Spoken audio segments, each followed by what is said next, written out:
Thank you for listening to the Divine Nobodies podcast with Eric Ajna and Jennifer Lynn. If you enjoyed this episode, please like and subscribe so you never miss a show. If you're on Instagram, please follow us at Divine Nobodies Podcast and join our ever-growing community of lightworkers and spiritual visionaries. Together, we can raise the frequency of our planet and bring in a new era of awakening and understanding. Welcome to our tribe. And now your hosts, Eric Ajna and Jennifer Lynn.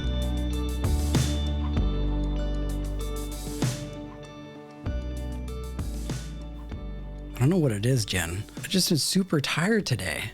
Yeah? Yeah, today's episode is the 5 things to do in order to keep Eric awake, not fall asleep on the podcast. Yeah, it was a long day. I was thinking about a lot of different things. Welcome, everybody, to Divine Nobodies podcast. I got a lot of things to cover. I was thinking a few things about a lot of just the weird idiosyncratic things and just weird things that happen in life. Do you remember when you were a kid and you used to play that game Slug Bug? Yes. What the fuck is that about? I don't know. You know? That was a stupid game. Yeah, and the thing is I used to play it too. Yeah, because when you're a kid, it's just one of those things, you know? Those are familiar with the game Slug Bug. It's like when you're with your friend in his beat up car, like the very first car that he's ever gotten, and you're just traveling around on the way to like 7-Eleven or anywhere that you're allowed to go when you're under 18. And you just happen to see a bug on the freeway, and you just turn to your friend and you just slug him in the arm. Yeah. And you just go, Slug Bug. Yeah.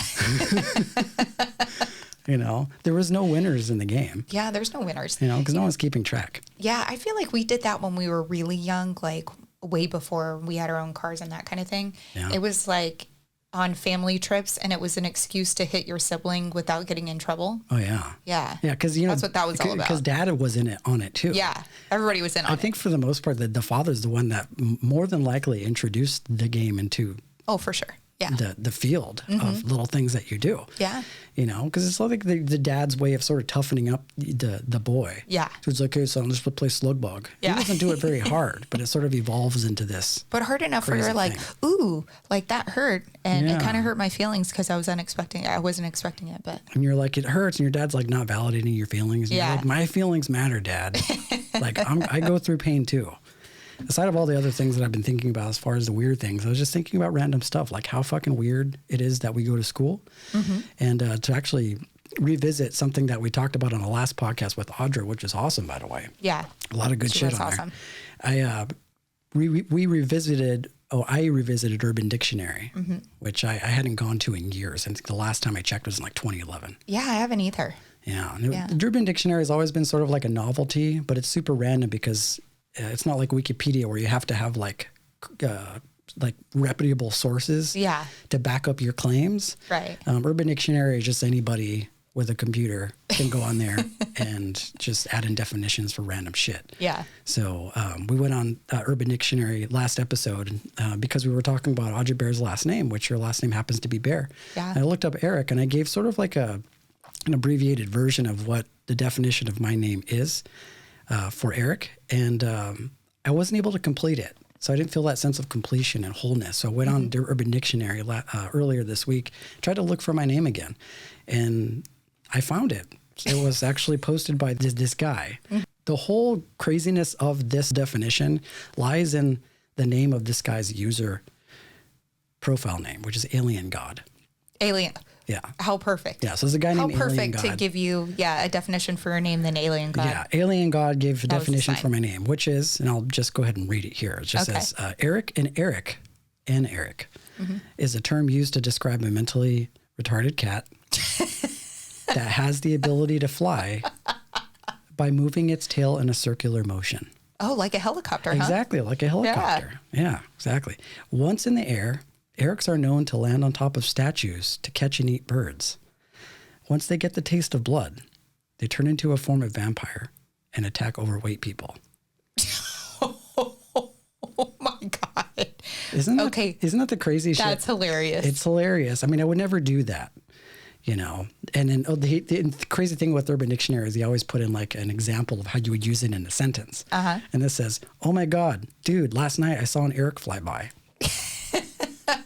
That is hilarious. Did you look up your name in Urban Dictionary? Yeah, I did. When you told me to look it up, it actually said really nice things. Like the first couple definitions were super nice, but the third one that I came to is the one that I could probably most relate to.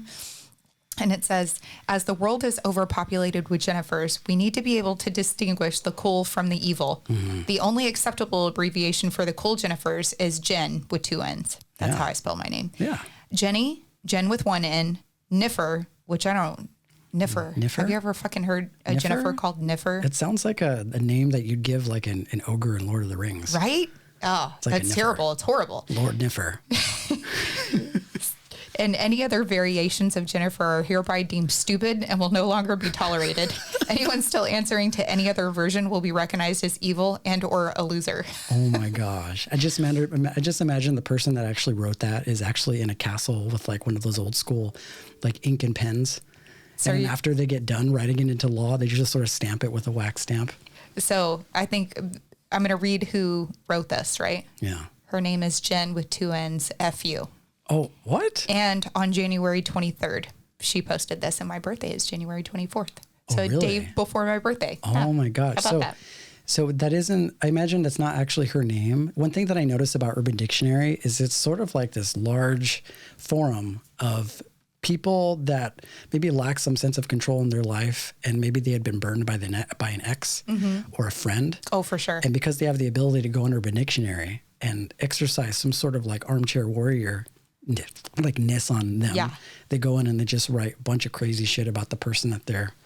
You know, I mean, think about how many names that's ruined though, like Felicia and Karen and Kyle. Yeah. I mean, exactly. Those are names that you just don't want to have now. Yeah. So, but the person that wrote that probably had some sort of beef with a Jennifer. Oh, for sure. Her username is Jennifer. F-U. Isn't that crazy? Yeah, I like it. Yeah, once you give people a little bit of power, you never know what will happen. That's right. But on the upside of that, if you actually go onto Urban Dictionary and you look up your name, chances are you'll find a lot of really nice things too. Yeah. Because aside of the one that I read, which I've known for a long time, just because of how random it is, I thought it was hilarious. There are a lot of people on there that say a lot of really amazing things about Eric's, about Jennifer's, about anybody that has a name. Yeah. But you get those every once in a while, those people that are just pissed at some guy named Eric and upset at some girl named Jennifer. Yeah. And becomes a helicopter cat. Yeah. Gets the taste of blood. Yeah, it gets a taste of blood on top of a statue. Yeah. Yeah. Crazy, crazy stuff. And one random thing that I learned the other day is like the name for somebody who eats loudly. There's a name for it, some sort of clinical terminology, which is masticating. Oh, yeah. Masticating means to chew. To chew, right? Mm-hmm. Yeah. That's such a weird word. It's your jaw is like your masseter muscle. So mastication from your masseter muscle, that's where it comes from. Well, if you want to get all technical and smart about it, I'm just talking about like, if somebody would ever use that in a sentence, like if somebody walked in, your parents walked in on you masticating. That's pretty funny. You're going to have that talk with your parents. Be like, what happened? It's like, I got to go home early, man. I got to have a talk with my parents. They caught me masticating the other day. These weird words that we don't even use. Yeah. But it's funny, though. It's funny. And then to introduce what we're actually going to talk about on a more serious note, I was thinking about reincarnation this week, Jen. Yeah. And what better way to start off the topic of reincarnation is by seeing what Urban Dictionary has to say about reincarnation. Oh, how about that? Yeah, I got 2 examples. It says reincarnation, first example is having a second one-night stand with the same person. It could also be the second time you have sex with the same person. And the example that they have in here is our friend hooked up again with this chick he met at some party ages ago. Legit case of reincarnation. So it's like doing the same thing twice. Yeah, I like it. I like it. So I guess I could work that into a sentence. I like that. That would work. Like straight up reincarnation. Yeah. It's like if somebody's in this sort of ongoing cycle of toxicity with a girl or a relationship. Yeah. And you happen to find out that they end up together again. You're like, reincarnation. That we have a friend that habitually will like date his exes. So he'll just cycle through like a line of exes, say 5 or 6 girls. Yeah. So we secretly call him waste management. Waste management? Yeah. Oh, yeah. Yeah, he's just coming in and the trash picking man. up the trash, taking it back, consolidating it, sorting through it, and then returning the trash can. Yep. Empty. Recycling. Yeah, recycling. Yep. And that's he's the a thing. recycler. It's like he's also contributing to the chaos. And Yep. I guess a good example of that is the fact that he brings back the trash can empty. Yeah. So at the end of the day, you end up with nothing. With nothing. You know, or maybe you could look at it as like a starting fresh. You can put more garbage in there. Maybe. Yeah. Second example is reincarnation. Basically, the religious embodiment of the meme, oh shit, well, here we go again. And then the example that they have listed here is, now I rest. Wait, why the hell am I a bird now? Fuck, reincarnation. Yeah. Fun stuff. That's awesome. Reincarnation is a complex thing to talk about. They talk a lot about this in the Buddhist tradition. I mean, they even talk about it in Christianity. Mm-hmm. The one thing that I found really compelling is that a lot of people go looking for reincarnation in books, literature, and I guess one sort of solution that people have is there's really no way to know unless you are actually the one that bites the dust and dies. Mm-hmm. And I don't think that it ends there. Mainly because nature sort of has so many different examples of how there's a possibility that reincarnation is real. I feel like for a fact that it is, just based off of everything that we have in nature that shows us, right? And what I guess the best way, to start is just looking at the way that the body works, right? Our bodies are always moving, they're always changing. The cells in our bodies are always moving, always changing. I actually have some information here that I got online, which says cell's lifespan. For example, the cells that line your stomach can renew as fast as every 2 days. Since they're often in contact with the digestive acid, cells can make up your skin. Cells that make up your skin are replaced every 2 or 3 weeks. As the main protection against environment, your skin needs to be in tip-top shape. Red blood cells last for about 4 months. White blood cells, the main players in fighting infection, can last from a few days to a little over a week. Your fat cells live a fairly long time. An average age is about 10 years. Mm-hmm. The bones in your body also regenerate about every 10 years. If you think every 10 years is a long time, you haven't seen anything. And as far as what is this other parts of your body, which are as old as you are, example, the brain. Brain's one of the only things that doesn't really regenerate itself. As far as the things that I've read about it. And I had some I'm very lucky that my liver has been regenerating. Yeah, that's the other thing. Every 7 years, we essentially become new people, right? And this is really, really compelling information because we're not the same person that we are as the days go by. I mean, think of how many cells, 1 million cells die every single day in our bodies. You want to hear something gross? Yeah. You know, when you get in your car and you see like all the dust everywhere that's like collected around your steering wheel and whatever. Oh yeah. That's all skin cells. Ew. No, it's not. Mm-hmm. For the most part, it's mostly skin cells. How is pretty that? Disgusting, huh? How does that be? Well, you know, you're in your car all the time, so yeah. And they just maybe like the AC just sort of blows it around all over the place. Mm-hmm. I mean, I guess that makes sense. Yeah. That makes sense. But perfect example is like, I mean, we don't see these things with our eyes because they're happening at the sort of microscopic level. Yeah. Like your liver will regenerate over 6 or 7 years. Mm-hmm. So technically, probably 7 years from now, you're a completely different person. Yeah. From at the molecular level. But at the same time, we think of like the dance that we sort of engage in just in regular everyday life. I mean, if you think back who you were back when you were 10 years old, 15, 20, chances are you had gone through these sort of archetypal like journeys that people go through. When I think back about my youth, I'm nothing like who I used to be. Oh God, thank God I'm nothing like I used to be. Yeah, but it's kind of an asshole. But think of how sure you were during that time that that's how you were going to be forever. You know, I wasn't though. Yeah. I was I was just one of those kids that I knew that everything I was going through was a phase. Like I knew that I wasn't going to always be this way. Yeah. And I was always very forward looking, which made it very hard to live in the present and to be happy in the present. So I really struggled with that as a young person. Really? Yeah. Yeah. I didn't have a great home life, so all I could think about was getting the fuck out of there. Yeah. You know? Yeah. I mean, and I've gone through that situation too, because I kind of moved through lots of different things. I guess me in contrast, I never really had an issue with change. But I've experienced a lot of people along my journey that are very, very set on being a certain specific way. There's sort of like this feeling and this reluctance to change. Yeah. This feeling and reluctance to want to do anything new. But at the same time, there's sort of like this contradictory situation that happens with a lot of people where they also want to adventure and they want to experience things that are more conducive to the things that they want to do. But so you have these sort of like split in personalities where it's like there are some people that want to stay the same structurally who they are. And there are some people that, or those same people that want to go, you know, overseas and go travel and get out of their comfort zone. So I think it speaks to people want full control over how they change and they can't. Yeah.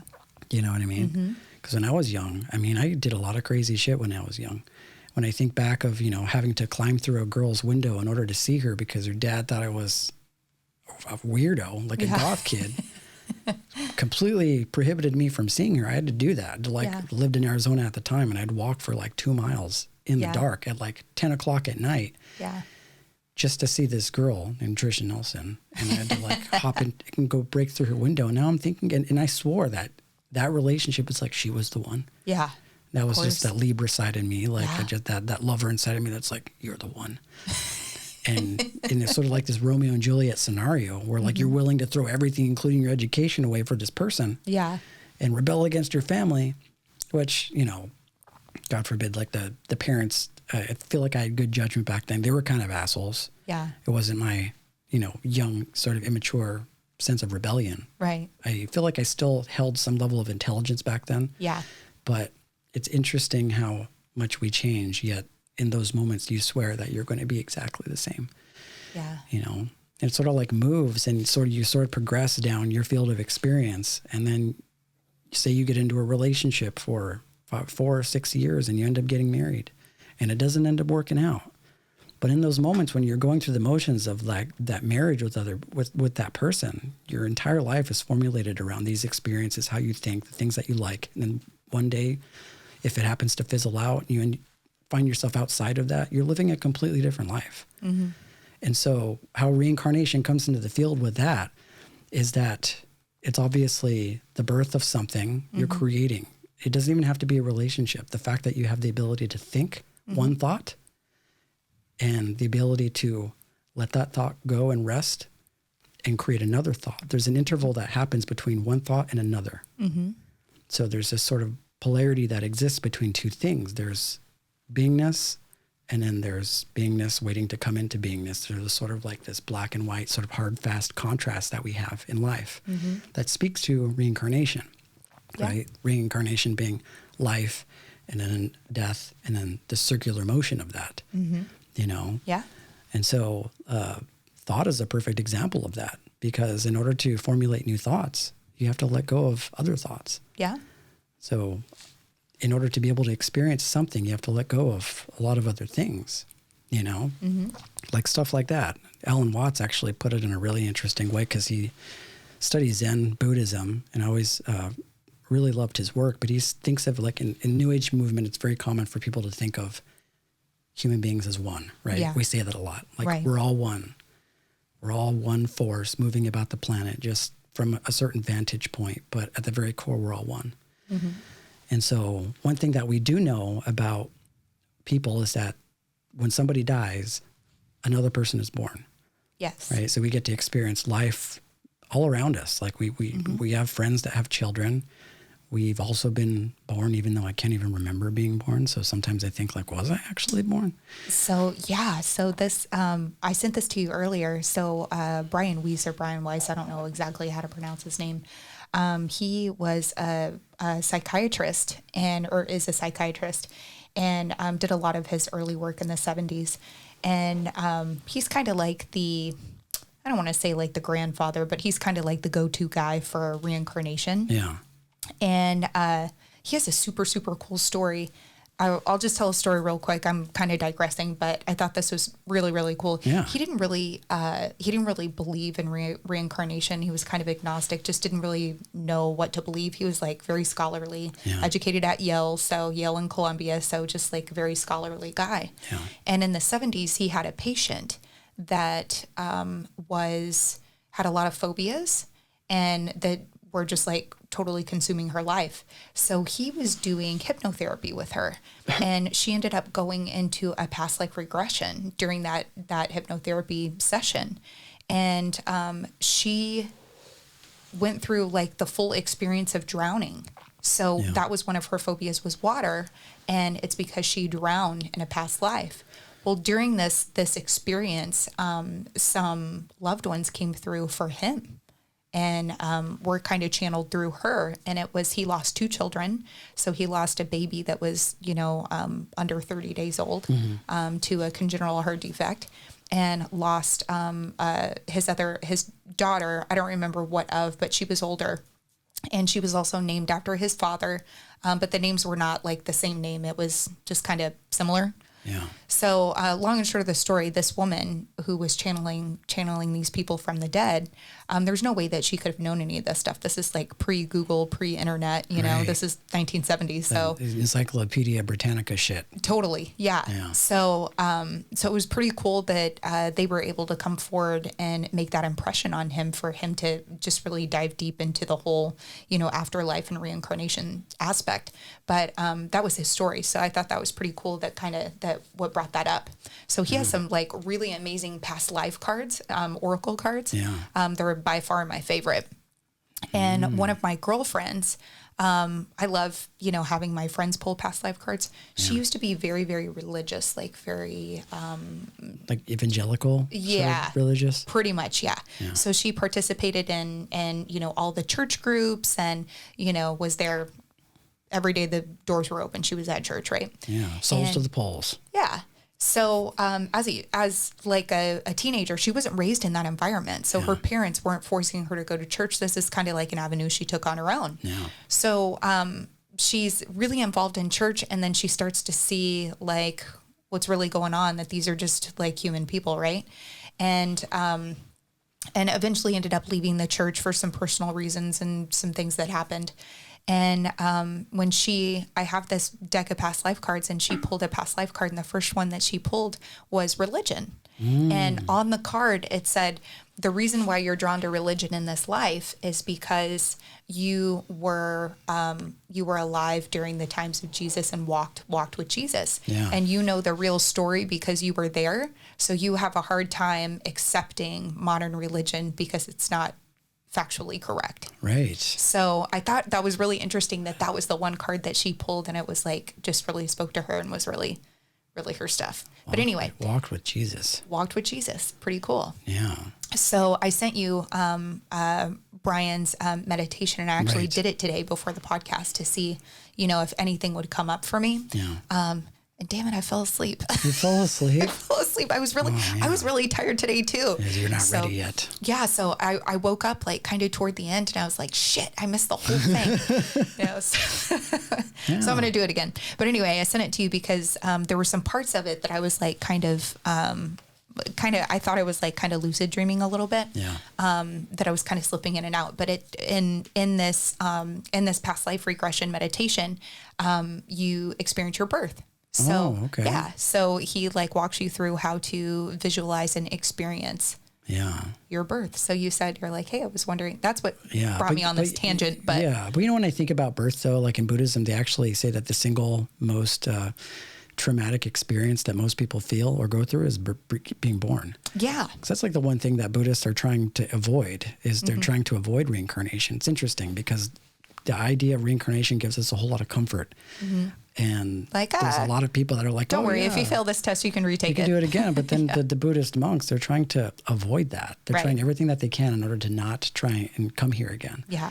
I get it. Exactly. Yeah. So, and at the same time, when you're born, I mean, the conditions, unless you have a new age sort of hippie family that uses like dolphins as midwives, and you're born in a tub and like somewhere in Joshua Tree, for the most part, everybody is born in a hospital. Yeah. And I mean, that's not the most harmonious place to, you know, begin your ascent into regular life. So I imagine it's very traumatic for a child. I was actually born with my umbilical cord around my neck, and I was supposed to die. Yeah. Ooh. You know, like they told me I wasn't going to live because there were a lot of other health issues I had, like my lung collapse, like a bunch of crazy stuff. Holy shit. Yeah. And I wasn't supposed to make it. And I think that sort of trauma that I experienced from being born, I've carried with me throughout my life when it came to things like panic attack and breathing. Oh, yeah. Right. Oh, that's interesting. This, like, feeling that people go through when they experience panic attacks of not being able to breathe. Yeah. And I, you know, for a long time, I couldn't figure out exactly where that was coming from. Yeah. I just saw it as energy moving through my body. And of course, healed that when I think about, you know, trace back through my DNA and speak to my family and everything about what I went through as a child. Makes sense. Yeah. It's kind of like PTSD. Exactly. Wow. Yeah. So imagine every kid goes through that because one, at the very core of who we are, we don't want to be here. Right. I mean, we do want to be here. Yeah. But I mean, we signed up for this, but now it's like, okay, this was cool. Yeah. Let's not do this again. Yeah. The goal is to like try and escape the sort of clutches of Mara so that we can ascend to the higher dimensions, you know, and basically back to my story about what Alan Watts was saying is that when somebody dies, we've experienced that before, other people in our lives dying, but at the same time, we've also experienced other babies being born. So if you look at human beings from an impersonal, sort of undifferentiated self sort of way, which is you're not Jen and I'm not Eric. We're both the same soul, right? Yeah. We're one. Yeah. Those in the New Age, they call it one. So if you see a baby being born, that's you. Yeah. And if you see somebody dying, that's you too. Yeah. Right? And so the only thing that can happen when you die is another experience that's relative to that, because human beings, at least from our soul perspective, the only thing that we have a context for is actually being alive. We've never experienced nothingness. It's for all those people out there that I think that after they die, they're just going to go into this empty void of nothingness. You don't know what that's like because you never experienced it. Right. The only thing that you've ever experienced is being awake. Yeah. Of being. Even when you sleep, it gives you this feeling that you're dead, but you're still there. You're just there in a different way. So why do you think that there's so many different ideas of ensoulment, like the time of ensoulment? What do you mean? So like Christians, for example, or Catholics specifically, believe that your soul incarnates into your body at the time of conception. And, you know, the Greeks believe that it's 40 days for males and 90 days for females. And Islam believes that the soul incarnates around 42 days. And Jewish also believe the moment of conception. Hindus say around 7 months. So, and then I kind of like the general consensus is like 120 days. Yeah. So why do you think there's such a huge disparity between all of these different religions whenever the soul is actually incarnating in our body? Well, the interesting thing about what you're saying that I gather from everything that you're saying is that there seems to be a pattern in the fact that consciousness doesn't enter into the body until it's born, right? No. When I say 40 days, I mean 40 days from conception. From conception? Because a lot of Buddhists actually don't believe that the spirit enters into the body until the moment that it's born. Until the moment it's born, yeah. Right. Yes. And the thing is, I know there are a lot of people out there that are pro-life or whatever stance you happen to take, looking at it from a spiritual perspective. I don't ever see it as a good or bad sort of scenario. What I look at it is sometimes somebody needs to experience a split second of being alive, and that's it.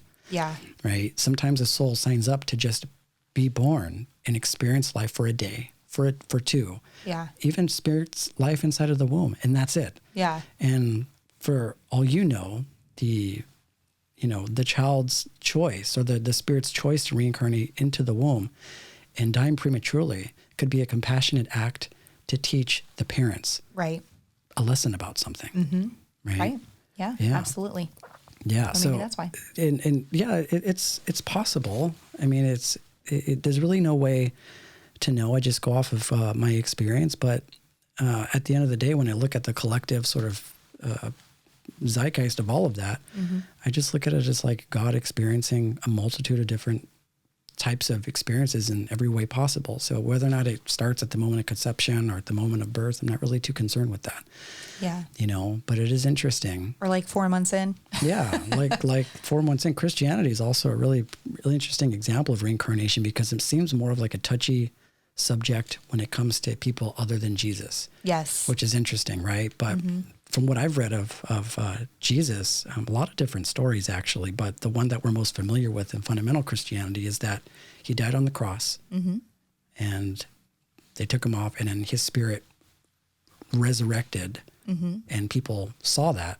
Right. And that sort of like being born again sort of scenario takes place, and Jesus died for your sins, that whole thing. We're all familiar with that, right? What if they just changed the verbiage in the Bible from resurrected to reincarnated? And then suddenly everybody would believe in reincarnation? Yeah. Well, that's the thing. The aspect of the transition sort of speaks to a kind of reincarnation. There are two ways that you can kind of piece apart that whole thing. One, you can look at it metaphorically as the human dies to the ego and is reborn the spirit. I think that's the deeper sort of Gnostic Gospels perspective of that. Yeah. Right. And then there's also actual like legit history, which is that it's a possibility that Jesus was actually not drugged. There's a possibility. They said that he was drugged. They didn't actually identify exactly what the drug was, but the soldiers actually wanted to give him some wine. I think they called it gall, something like that, and then mixed with myrrh. And that was, according to things that I've heard from historians, that was sort of like a compassionate act, sort of like, here, we're going to put you out of your misery, so take this. Yeah. And so they just sort of, most of the people that are up there suffering eventually die and pass on.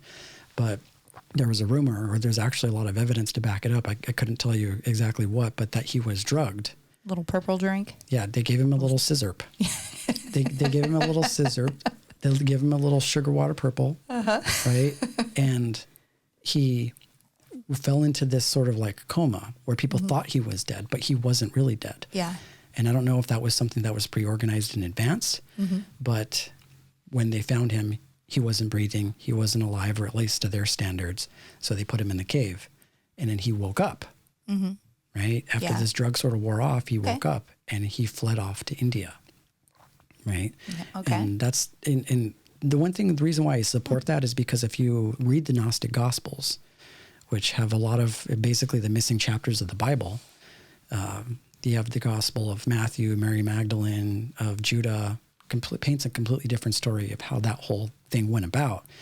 And the fact that Jesus speaks to a lot of like very Eastern sort of principles, even in the New Testament, even in the New Testament of the Bible, like a lot of these things he's talking about are things that you specifically hear from Eastern gurus. Yeah. Even in the Gospel of Matthew, or even just in the Gnostic Gospels in general, he talks about meditation. He talks a lot about like human beings all being one, and God being the source of everything. Yeah. You know, you lift a stone and I am there. Like the church of God is inside of your heart, which sort of dissolves one major aspect, which is the church. Yeah. Which he's saying that you don't need the church. Right. And inevitably, when you sort of like systematically try and institutionalize religion, destroy it.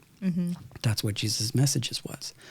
But, you know, of course, the ideas that we have of reincarnation are doesn't really support human beings, but somehow it supports Jesus. But Jesus was actually human just like us. So the main message that I take from that whole scenario is that like human beings go through this throughout their life. They go through these constantly being born a specific person. You can be a goth kid. You can be a jock. You can be a stoner. You can be a plumber, an accountant.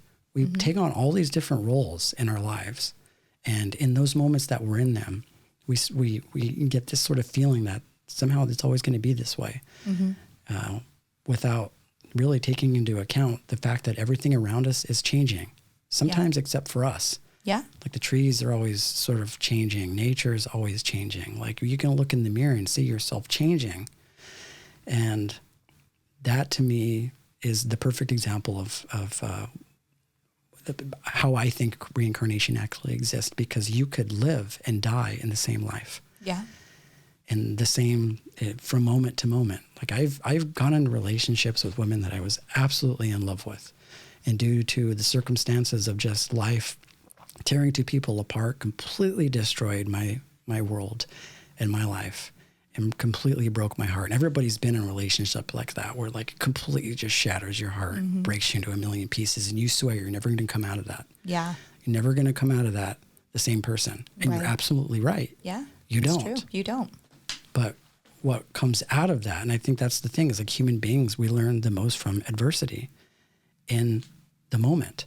And that adversity, it becomes the greatest catalyst for us to change and become somebody new. That whole sort of metaphor of like the phoenix arising from the ashes. That's right. Why do we not see that as reincarnation? Because it is. You go from being one person into a completely different person on this sort of accelerated path through the chakras of going from somebody that's asleep to somebody that's kind of awake, somebody that's sort of like stumbling from the bedroom into the bathroom, you know, in the morning on the way to work, to somebody that is just fully open and fully present to spirit. Yeah. And that's the sort of Jesus moment where you're like, you're born again into this being that is awakened, and you see the truth of how everything works. Totally. That's how I feel after my first cup of coffee in the morning. Yeah. Yeah.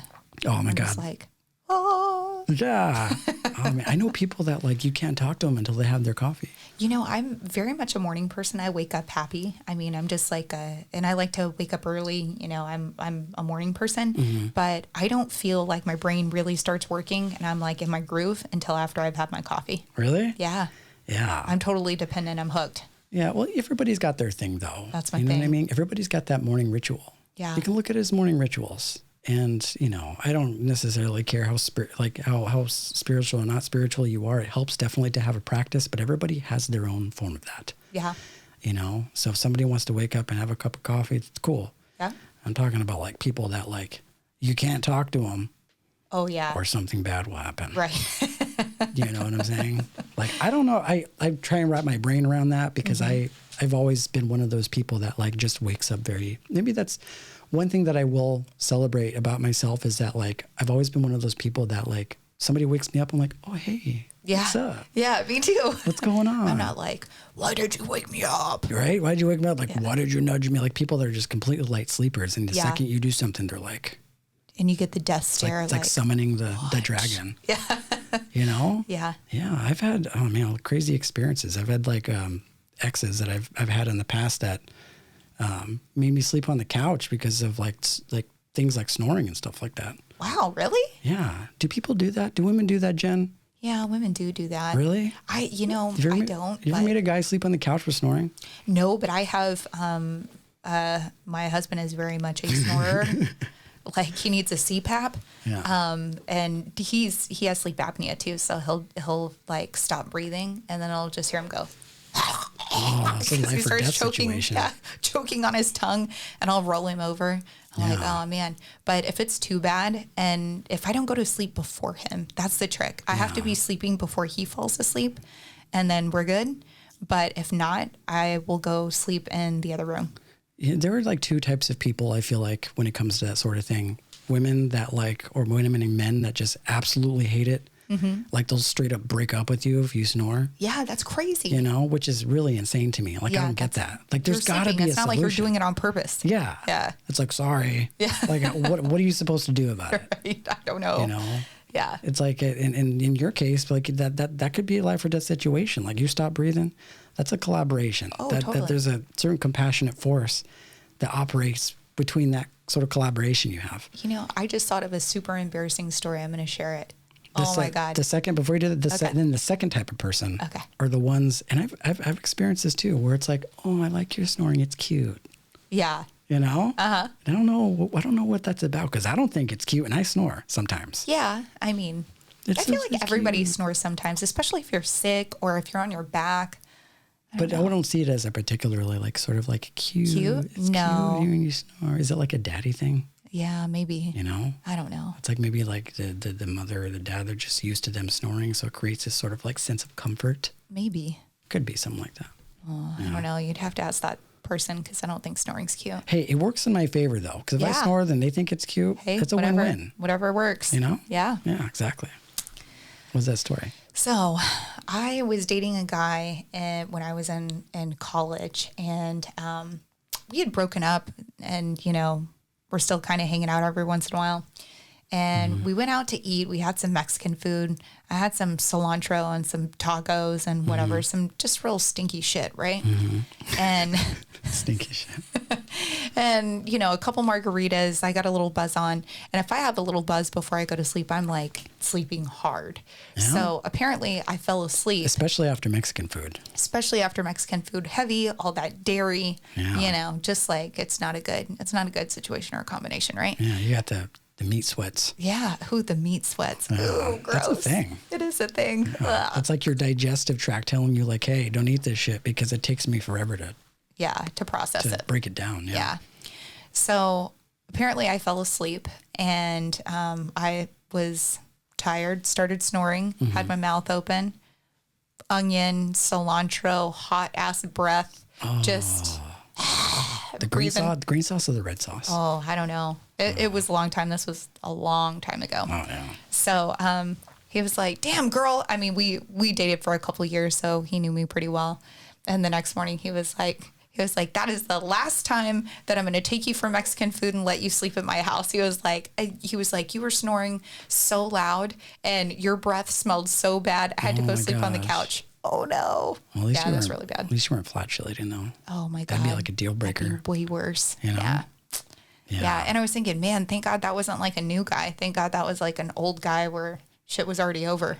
Yeah, I've run into situations like that. It's like you have to be human, but there's like this part of you when you're dating somebody where you kind of have to like keep that sort of side away from them. Yeah. And you take a risk when it comes to sleep because you don't know what you're going to do.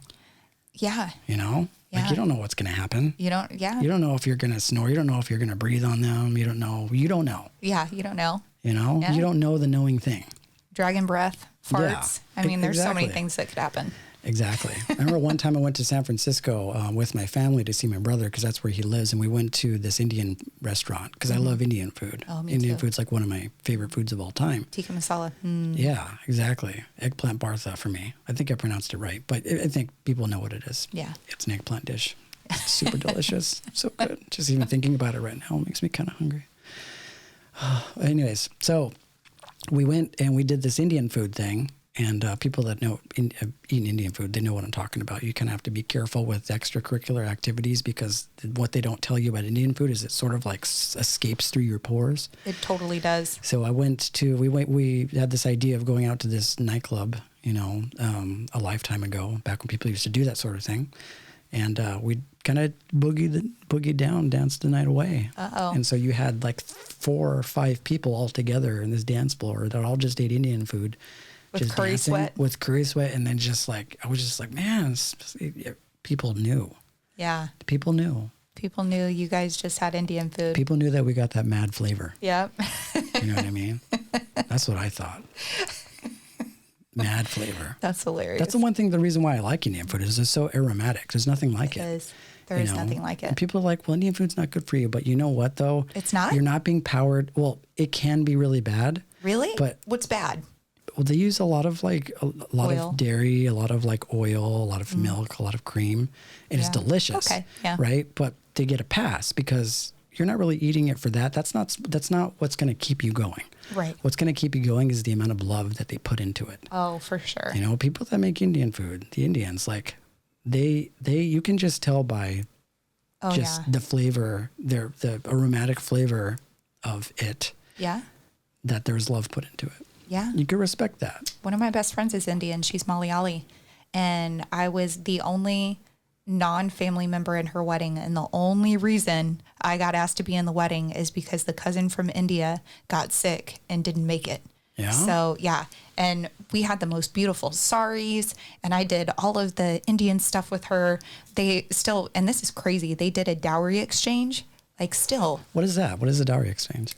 So it's kind of like the, like what white people would do or American people, I guess, would do as a wedding shower. But wait, white people and American people, those are 2 different things. Well, white people, American people, like, I don't know, like more American tradition, Western tradition to have like a wedding shower. Yeah. This is kind of like that, but they actually take all the gold that has been passed down in the family and whatever and put it in a box and have like a contract of the dowry for the woman. So they exchange this box of jewelry and they like give the box of jewelry to the new family for the bride and all of that. Oh, really? So yeah, to like pay for the bride. So that's to purchase the bride. Yeah. That's some crazy shit. Crazy shit, right? So a dowry. Yeah. Do you know how to spell that? Yeah. Dowry. D-O-W-R-Y. Yeah. Interesting. Yeah. So, so that was pretty cool. So, we did that, and she was like, "Oh yeah, you know, it's just, close family and friends." I get there, 450 people, close family and friends. I'm like, what the fuck? Her wedding was like 1,000 people. What? Yeah. Did she, nuts. Did she go to you and say, sorry, not sorry? No, she didn't. Did you see what I did there? Yeah, I saw what you did there. Sorry, not sorry. Yeah. Yeah. I saw that. Those sorries are beautiful though. They are really beautiful. I have, because of her wedding, I have several, but, yeah, because there's a lot of like things you have to go to whenever you're in an Indian wedding. Yeah. And they know how to party. They know how to cook that food. Yeah. Oh, yeah. That was the food. That's what I was getting to. I got lost in the sauce there. Got lost in the curry. Oh yeah. But her family. What kind of curry are we talking about though? Oh, it was tikka masala curry. Okay. Spicy ass curry too. Damn, they like their food spicy. Oh yeah, I gotta watch it. So yeah, I was over at her house and her mom just kept trying to feed me. I was like, damn, does she think like I am a little on the heavy side? I don't know why she would think that I was, not well fed. Yeah. But I guess that's like how they extend their courtesy, is to overfeed you. Well, I mean, you can understand that you're from the South. Yeah. I guess we kind of do the same thing. Yeah, that makes sense. Can you make them butter biscuits? Do you have like Southern sort of recipes that you've had that have been passed down by? Yeah, I do. Do you have, what's one of them? Deviled eggs. Deviled eggs, Jen? Yeah. And I know that sounds ridiculous, but you can ask anybody. My deviled eggs are the best. Really? I make the best. Mm-hmm. Okay. Yeah. Yeah. Do you eat eggs? Yeah. Okay. Yeah, I'll make you some. Yeah. Deviled eggs. But I'll leave the bacon out. Yeah. Because I blend bacon in with them too. But oh, okay. Yeah. Oh man, I'm hungry now. I know. Yeah. I'm hungry. Yeah. So back to what we were talking about, reincarnation. The Indians know, and I think maybe that's the reason why they're so jolly all the time, is because they know, just based off of what's in the Vedas and the Upanishads, and it's very much a part of their culture to not be afraid of death. I mean, if you go down to the banks of the Varanasi in India, like they're out there burning bodies. Yeah. And from the American perspective, we see that it's kind of crazy because our nation does a really exceptional job at sort of keeping that from our view. Yeah. So not to say that, we have to become desensitized to it, but I think it's just the intention, like it's almost hurts us in a lot of ways to not be sort of subject to at least the idea of death being sort of somewhat normal thing. Yeah. It's not something that we normally talk about, which creates a lot of mystery and sort of a stigma behind it. But I think one thing that I found about my research into death is that I found a lot of peace. Actually, if I were to like speak really honestly about it, I think like most people's sense of freedom and well-being and peace comes from the full understanding of what that means. 100%. And it's interesting because that's the one place that people are so afraid to look into. And I'm not talking about a macabre sort of like, dark aspect of death. I'm just talking about the fact that like it's a fact that the body dies. Right. And to think about the implications of what that means.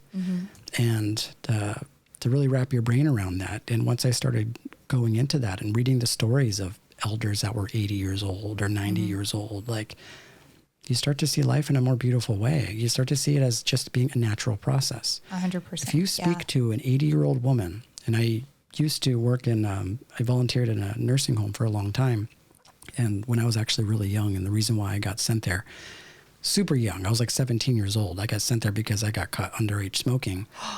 One day before my 18th birthday. What? One day before my 18th birthday, Jen. Get the fuck out of here. Yeah, because at the time, they made you do community service? They made me do community service. And I'll share this story really, really quick because at the time I worked at the mall at the block at Orange. Oh, yeah? Right? Did you work at Journeys? Didn't work at Journeys. I worked at this place. Hot Topic? No, they didn't have a Hot Topic there. Oh, that wasn't around then. Yeah. Yeah, there's this place called the Earthbound Trading Company. Oh, okay. And it was like a new age shop. They sold incense. Incense and all that shit. Exactly. Like little tiki masks and shit like that. Tapestries and whatever. Exactly. Yeah. So I worked there, but I was still a very goth kid. Yeah. Right. So it was super goth, and I used to like walk there, and there was always like this police officer that was like assigned to the mall, and he'd always see me walk to work, every single time I was working. And he had this look in his eye, this like little twinkle in his eye. He's like, I'm going to get you with something one day. One day. For no reason at all. Yeah. No reason at all. And one day he saw me and I actually had a cigarette. And I thought to myself, like, this is a victory smoke because I'm about to turn 18, right? Yeah. Which, by the way, I don't smoke anymore as far as the lighting up the cigarettes. Yeah. That's and good, he caught me. He caught me. He's like, hey, come over here. He's like, points at me and he's like, come over here. So I walk up to him and he's like, what do you got there? Let me get your ID. Give him my ID. He knew that it was one day before my 18th birthday. He gave me a ticket. You know what he did? He made me call my mom. So I ended up calling my parents. No. The only thing that I hear on the phone is my mother yelling at him, being like, don't you guys have anything better to do? My son's like the sweetest person in the world and you guys are giving him all this shit. And he just was like, that didn't work, obviously. So his win was he gave me a ticket, ended up having to go to court. Oh, my gosh. And they gave me 40 hours of community service, which, by the way, when I was actually there was somebody that went before me that got busted with possession of marijuana that got just one little simple little drug awareness class on a weekend. No. Yes. But I got 40 hours of community service, which this is the interesting way in which God sort of moves through life and human beings. That was like one of the greatest blessings in my life because they assigned me to this place called the Acacia Adult Day Center in Fountain Valley, I think it was. And it was a senior citizen home. And so that was one of my first experiences in volunteering. And it sort of like got the gears rolling into, you know, a lot of really beautiful things in my life as far as the journey into spirituality. So I sat with a lot of senior citizens and got to make really good friends with them and hear about their life. And the reason why I bring this up is because you talk to an elderly woman, an elderly man that has lived through World War II, that has either survived a concentration camp or they were literally slaves in the Midwest, or all these different things that happened around the 30s, 40s, and 50s, and hearing the stories of them and seeing where they're at that moment in that time, 80, 90 years old, they're ready to go. Yeah, for sure. They have made complete peace with where they are in their life. And some of them, a large percentage of them are like, I don't know why God doesn't take me now. Like, I'm ready to go. Oh, yeah. You've made peace. And then there are some that are like, you know, I'm good either way. Yeah. But there's this sense of calm and peace that you don't find in sort of middle-aged, older people. Oh, totally. You only find it in the elderly. Yeah. And I think there's a certain part of that being in an elder process where you're having to let go of a lot of past lives that you've lived in your life, and you're having to see life changing. Think about how much life changes for an 80 or a 90-year-old woman. Oh, my God. Or man. Yeah. Like 3, 4, 5, we couldn't even count how many times seeing the people in your life pass away. Yeah. Animals. And by the time you're that old, you're like pretty much on your own. Everybody you know is dead. Yeah. So you're just like ready to go. Yeah. And experiencing that, also working in hospice, like there's a certain beauty and grace to that process. It's not this sort of like weird, scary thing that people think it is, you know?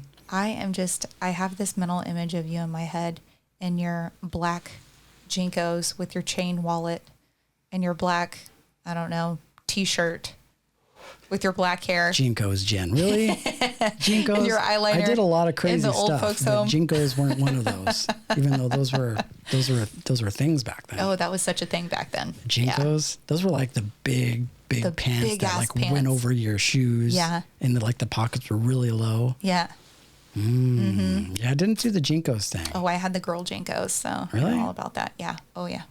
I feel like those still have a chance to come back because there's a lot of stuff from the 90s that are coming back nowadays. Yeah, all the 90s shit is coming back. I kind of like it. Like the big, like chunky Skechers shoes. Yeah.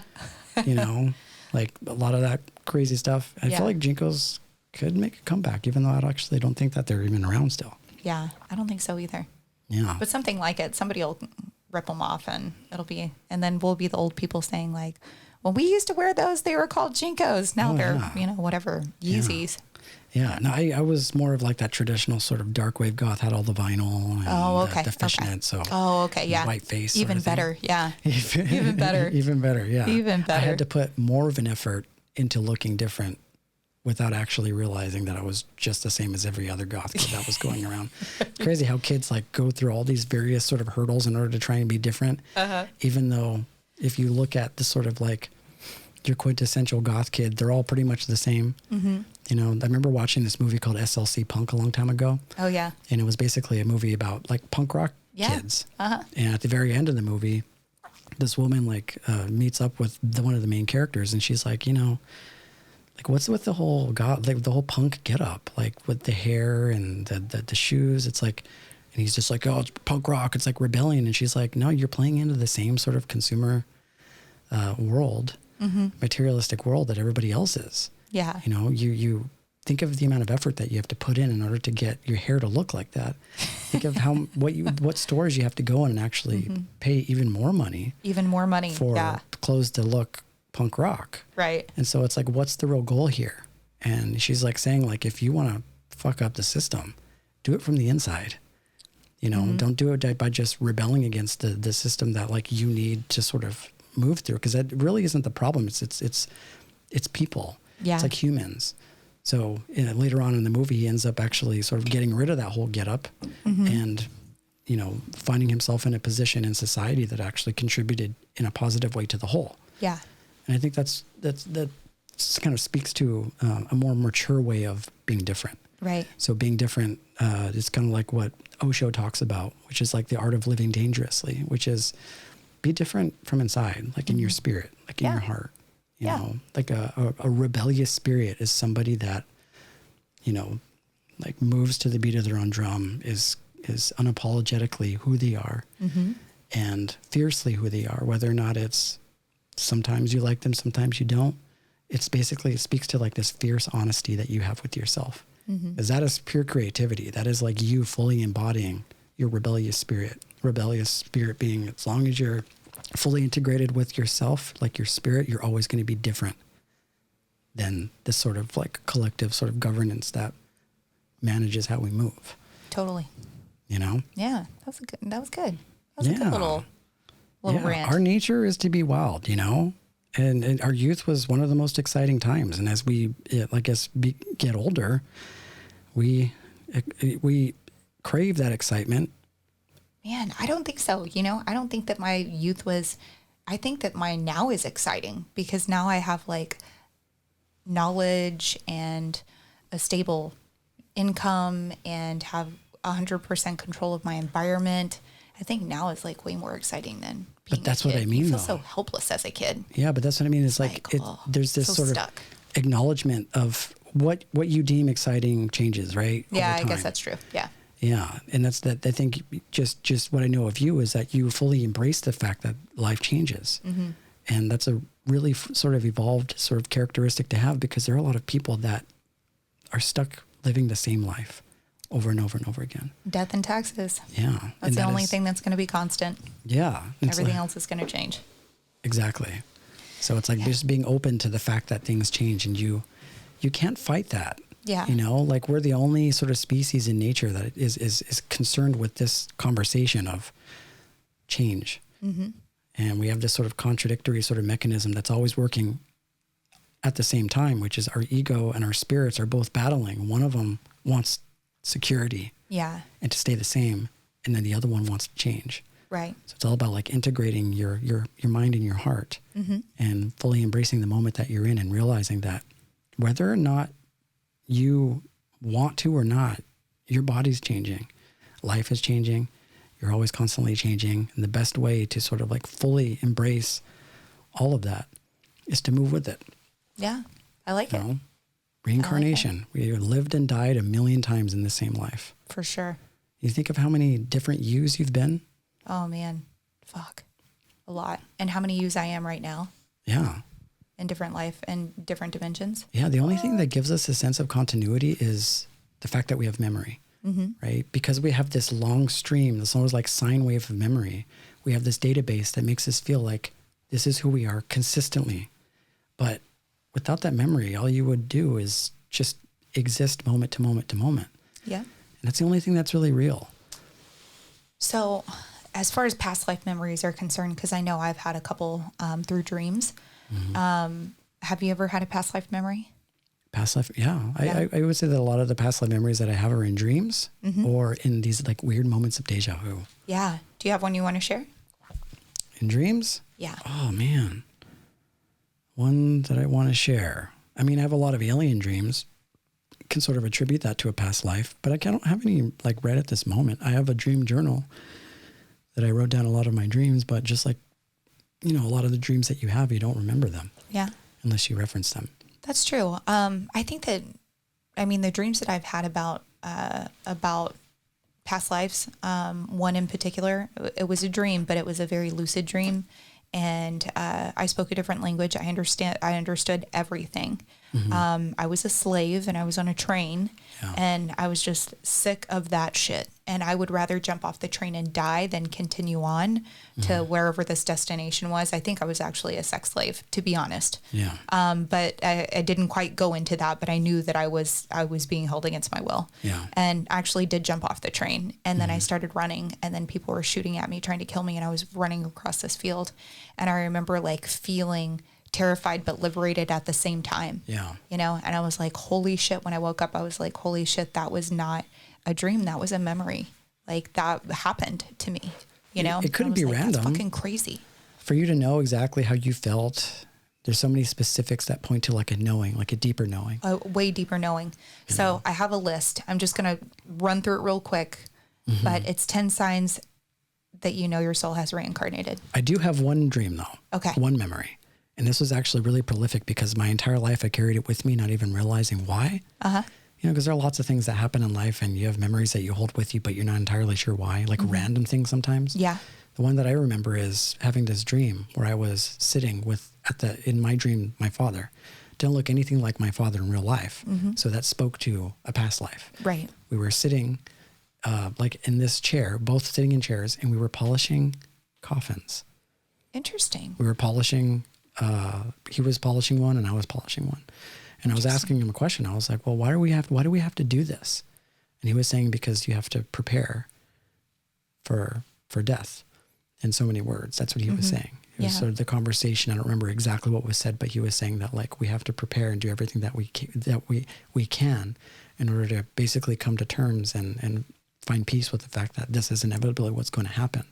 Wow. So that to me spoke to a lot of the work that I ended up actually getting into in my life, which is, near-death experiences, afterlife studies. Yeah, I was just about to say that you have a close fascination with death. So I can totally see that parallel. That's really cool. Yeah, and that dream happened when I was like in 5th grade. Wow. 5th or 6th grade. How about that shit? And at that time it scared me. But now when I think about it now, it makes so much sense. Makes sense, Like my fascination with death isn't a dark thing. It's more of like it's a part of a curiosity and It's just a natural organic process. Right. That I feel like a lot of people's sovereignty and salvation really lies in once they understand the illusion behind it. Mm-hmm. It's just sort of the mechanism that allows us to experience one thing and the other, because you really wouldn't want to be alive forever. Yeah. As much as people think like, oh, I want to be alive forever. Fuck that. No, look at vampires. Way. Look at like Louis from Anne Rice's Interview with the Vampire. Those guys are fucking miserable. They're over that shit. They're like, how do we get out? Let me off this ride. Yeah. And they're looking for any bit of, anything that reminds them of what it meant to be human, because after thousands of years of being alive, they completely forgot. Yeah. So nobody wants to be alive. And the reason why death exists is because it's the interval that allows us to start something new, start something fresh, because you wouldn't want to be you forever. No, fuck no. Right? And it's the reason why we have the ability to explore all these different things and even have the ability to even have life. Like there is no life without death. If you didn't have death, what would be the birthing process? That's right. So that's something definitely to consider. You don't want to be alive forever. Yeah. Amen. And I think that literal interpretation is what creates a lot of confusion. The whole idea of immortality as a literal perspective is not a good thing. Yeah. But immortality from the spiritual perspective, knowing that inside intrinsically you can never die. That's where the fucking power is. Yeah. Yeah. Yeah. So what's that list? Hit the nail on the head. This list is pretty much you. Or on the coffin. You will identify with every single thing on here, because when I was reading it, I would totally thought of you. Okay, so this is coming from thepowerofpositivity.com. And the first one is you have a powerful intuition. The second... Wait, what's the name of the list again? It's the name of the list is 10 signs your soul has reincarnated. Okay. So you are here on this earth as a reincarnated being. Yeah. All right. You have powerful intuition. You have deja vu often. It makes sense. And you already brought that up. Yeah. And when I think of deja vu, I have it all the time. Like you've had deja vu before, right? Fucking all the time, at least once a week. So what I think of deja vu, the process of deja vu is there's something in that moment that you need to learn. Like there's some sort of curriculum that's taking place in that moment. You have deja vu, and maybe the last time in the last life, you lost the game for that specific moment. Yeah. So deja vu is trying to tell, like, pay attention. Yeah. Like react differently in this moment. Right. There's something to be learned here. It'd be the same as seeing 11:11. You know, there's like something to pay attention to. Right. Or it could even just be like, you know what it could also be? You know, like when I'm not a gamer, but people that play like PlayStation 2 and they have the save feature. Yeah. That's sort of like maybe like your conscious's way of saying like save. Yeah. This is exactly where you need to be right now. Yeah. So you're catching a milestone. That is the feeling that I get every time I have deja vu. Is like, okay, this is letting me know I'm on track. Yeah. Like this is where I'm supposed to be. Like God's pressing the save. Your angels and guides are pressing the save button. They're saving the game for you. Totally. Yeah. After this list, I'll get into the scientific, what they think deja vu is. Oh, okay. Number 3, you're highly sensitive. Makes sense. You feel like you don't belong here. So many feels. And this I thought was pretty cool. It's when it says you feel like you don't belong here. And also if you have a hard time relating to your parents, because they're not like, I mean, they're just your earth parents, right? Yeah. Like you look at them the way Jesus looks at them. Right. Like Jesus used to call his mom woman. Hey, woman. He's like, hey, woman. I mean, woman that birthed me. That's the best way that you can translate it in the Bible. But it was just basically their way of saying, like, he didn't identify with them as being the creators of him. Right. From a spiritual perspective. Yeah. You have a strong urge to visit faraway places. So this for me is specifically Rome, and we've talked about that on other podcasts. But yeah, that's why you have that like regalness to you. Oh, thank you. Yeah, thanks. Like it's like you have a kingdom somewhere. I think I did like at one point. Somewhere. I think I did. So this is you, 100%. You live for deep conversations and connections. Yeah, makes sense. So you have no appetite for small talk. Makes sense. We're doing a podcast right now, right? Right? Yeah, just making sure. You have memories of past lives. Yeah. Also true. And you don't feel close. Oh, I didn't realize that this was a separate one. You don't feel closely connected to your parents. I do feel closely connected to my parents, but I do know that there's like a deeper force that moves. Yeah. That brought both them and me into the space. Yeah. You know? Here's an example. It says that you maybe feel like the black sheep or the misfit. And sometimes you wonder if you have another family out there somewhere. Oh yeah. They used to joke all the time. My brother used to say like, yeah, parents didn't actually have you. They traded you for a bag of rice when you were young. And the main reason why I said that is because, kids are kind of assholes, but at the same time, I didn't really look like my brother or my sister. Right. Like I looked a little bit more Asian. Yeah. So that was sort of his justification for that. And I was like, yeah, thanks, bro. Oh, thanks. Appreciate you. You crave solitude regularly. And, that's true. And the last one, you have fears that seem very real. So fears or phobias, anything that comes to life. Yeah. So everything I read about this, I was like, man, this totally is Eric. That sounds like you too, though, Jen. Yeah, totally. It is me in a lot of ways too. Like I have a phobia about being barefoot. About being barefoot? Yeah. I don't walk around without shoes anywhere. You just hopped it around? You just Frodo Baggins it? No, I don't even walk around my own house without shoes. Oh no, you're saying that you're not barefooted. No, I am never barefoot. Really? Yeah, never. Like when I'm in the shower, I'm barefoot. But I don't walk around my own house without shoes. I don't like to be barefoot ever. I don't like the way anything feels on the bottom of my feet. That's so weird though, because at least from my experience, one of the most grounding things that you can be is in nature with your feet on the grass. That's what people say, but I fucking hate it. You don't like the way that your feet feel on the grass, Jen? Nope. Really? Or sand or dirt or concrete or nothing. Carpet, nothing. Who hurt you? I was just born that way. Just one of my weird fucking phobias. What happened? I know. That's one of the reasons why I wanted to do that past life regression to see if I could figure out where that came from. Oh my gosh. And so I don't know. To be continued. I'll let you know. Yeah. Let you know if I figure it out. Everybody's different. All shapes and sizes. Even if you don't, particularly feel grounded when you go outside and walk on the grass, there are a lot of other things that make you feel grounded, like playing the gong. Yeah. Doing meditation. Yeah.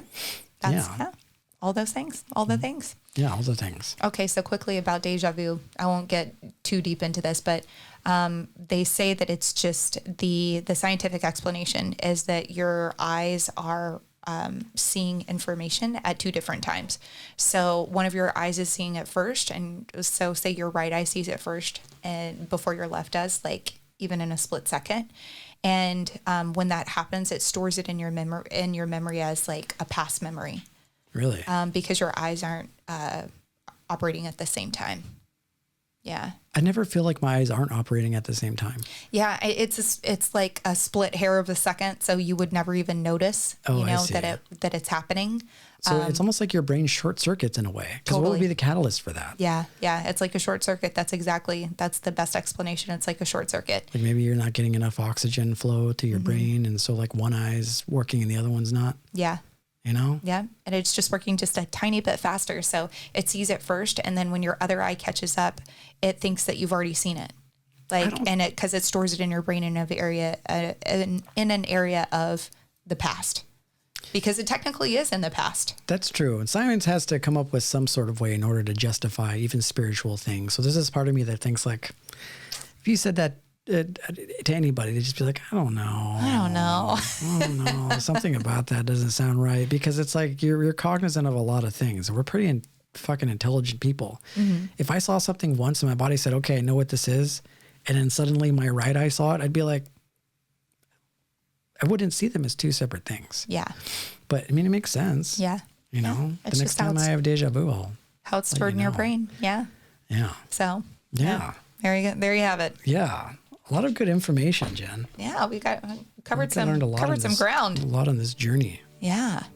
Yeah. Well, we'll keep it going. Everybody, if as far as the reincarnation thing, I mean, when you go to sleep tonight, you close your eyes and you wake up in the morning, you're a completely different person. You know, through that 5-6 hours that you guys are sleeping, dreaming about being a completely different person. Mm-hmm. When you wake up, don't be afraid.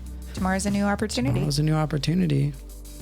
Your body is sort of like doing this compassionate dance with you. It's like, hey, we're changing. You want to hop on the boat? Yeah. We're going to take you to all the places that you need to go, both good and bad. This train's leaving. Yeah, the best thing you can do is just hold on for the ride. Just like, what is his name? Bill Hicks said. It's all just a ride. That's right. You can get off anytime you want to. And that ride goes left and right, up and down, and in twirls and circles and backflips and all this crazy shit. And the only thing you have to do is just hold on. And whenever you want, you can leave. I like it. You can get off the ride anytime you want. Anyways, stay safe out there. And for all you guys tuning in, definitely, if you're on YouTube, like and subscribe to all the things. Like all of our videos, it's where we share our clips, Jen, right? Yep. Share all the clips there. You know, if you're on Instagram, definitely look us up. A lot of good info on there. Till next time, friends. Namaste. Namaste, friends.